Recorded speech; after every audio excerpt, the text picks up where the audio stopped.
মাঝে মাঝে মানুষের জীবনকে সামনে এগিয়ে নিয়ে যেতে কিছু মোটিভেশনাল কথা, গল্প, উক্তি ঘুরে দাঁড়ানোর মাধ্যম হিসেবে কাজ করে।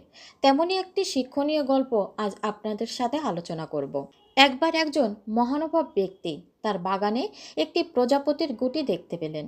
তিনি দেখতে পেলেন প্রজাপতিটি নিজের গুটি থেকে বের হওয়ার জন্য অনেক চেষ্টা করছে, কিন্তু বের হতে পারছে না। সদ্য জন্মানো প্রজাপতিটি অনেক চেষ্টা এবং পরিশ্রম করছে, কিন্তু যে ডিম বা গুটি থেকে সে জন্মেছিল সেটি থেকে সে তার শরীরের বাকি অংশ বের করতে পারছে না। একটা অবস্থায় গিয়ে মনে হচ্ছে হয়তো প্রজাপতিটি আর বের হতেই পারবে না। সে দাপাদাপি করেও থেমে গেছে। এ দৃশ্য দেখে লোকটির অনেক মায়া হলো এবং সে গিয়ে গুটির বাকি অংশটি একটি কেচি দিয়ে কেটে প্রজাপতিটিকে বের করে ফেলল। কি মনে হচ্ছে লোকটি প্রজাপতিটির উপকার করেছে, তাই না? আসলে আপাত দৃষ্টিতে এটি উপকার মনে হলেও প্রজাপতিটির সবচেয়ে বড় ক্ষতিটি হয়েছে এই লোকের কারণে।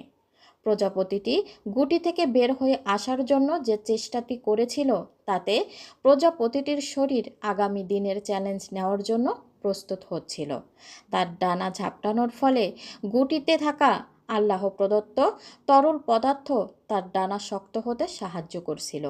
কিন্তু এই লোকটি যখন এটিকে বিনা পরিশ্রমে বের হয়ে আসতে সহায়তা করল, তখন তার ডানা রয়ে গেল অপরিপক্ক।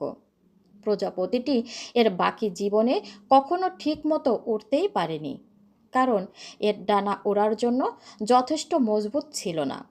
এই গল্পের মূল শিক্ষা এটাই: জীবনের প্রতিটি সমস্যা, প্রতিটি প্রতিবন্ধকতা আমাদেরকে সামনের দিনগুলোর জন্য শক্তিশালী করে।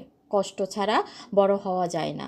তাই নিজের জীবনের চ্যালেঞ্জ মোকাবেলায় অন্যের আশায় বসে থাকা বা অন্যের কাঁধে ভর করে পার করে দেওয়া আমাদের নিজেদের জন্যই ক্ষতিকর। গল্পটি কেমন লেগেছে অবশ্যই কমেন্ট বক্সে জানিয়ে দিবেন। ধন্যবাদ।